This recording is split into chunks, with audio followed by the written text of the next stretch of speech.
किंवदंती के अनुसार बीरबल अकबर के दरबार में महत्वपूर्ण मंत्री था। बीरबल अत्यंत चतुर व बुद्धिमान था। उसके बुद्धिमानी के किस्से दादा, नाना, नानी से आपने बहुत सुने होंगे। उसी का एक प्रसंग यहाँ दिया गया है। एक रोज की बात है कि बादशाह अकबर के दरबार में लंका के राजा का एक दूत पहुंचा। उसने बादशाह अकबर से एक नई तरह की मांग करते हुए कहा, आलमपना, आपके दरबार में एक से बढ़कर एक बुद्धिमान, होशियार तथा बहादुर दरबारी मौजूद हैं। हमारे महाराज ने आपके पास मुझे एक घड़ा भरकर बुद्धि लाने के लिए भेजा है। हमारे महाराज को आप पर पूरा भरोसा है कि आप उसका बंदोबस्त किसी न किसी तरह और जल्दी ही कर देंगे। यह सुनकर बादशाह अकबर चकरा गए। उन्होंने अपने मन में सोचा, क्या बेतुकी मांग की है। भला घड़े भर बुद्धि का बंदोबस्त कैसे किया जा सकता है।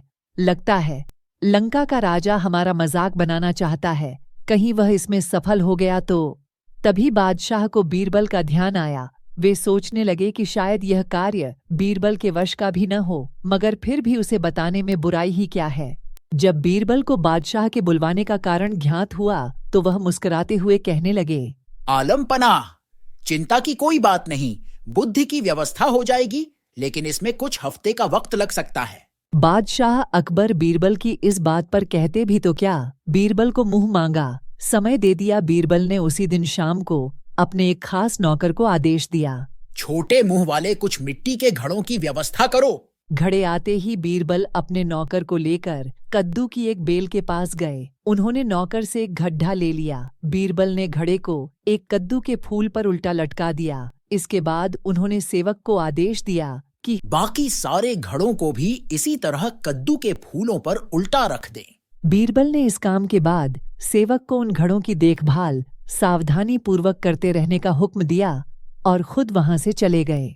बादशाह अकबर ने कुछ दिन बाद इसके बारे में पूछा तो बीरबल ने तुरंत उत्तर दिया, आलमपनाह, इस कार्य को हो चुका समझें। बस 2 सप्ताह का समय और चाहिए, उसके बाद पूरा घड़ा बुद्धि से लबालब भर जाएगा।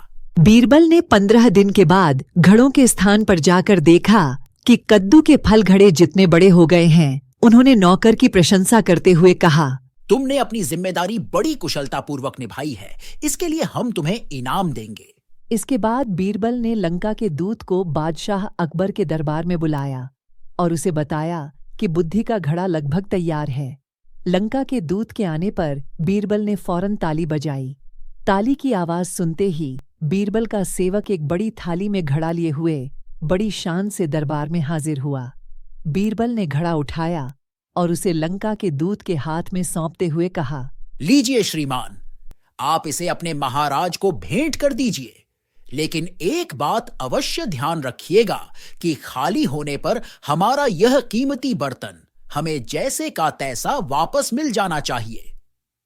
इसमें रखा बुद्धि का फल भी तभी प्रभावशाली साबित होगा जब इस बर्तन को कोई नुकसान न पहुंचे। इस पर दूत ने बीरबल से पूछा, हुजूर, क्या मैं इस बुद्धि के फल को देख सकता हूं? हाँ, जरूर। और हाँ, अगर आपके राजा को कुछ और बुद्धि की आवश्यकता पड़े तो ऐसे 5 घड़े हमारे पास और तैयार रखे हैं।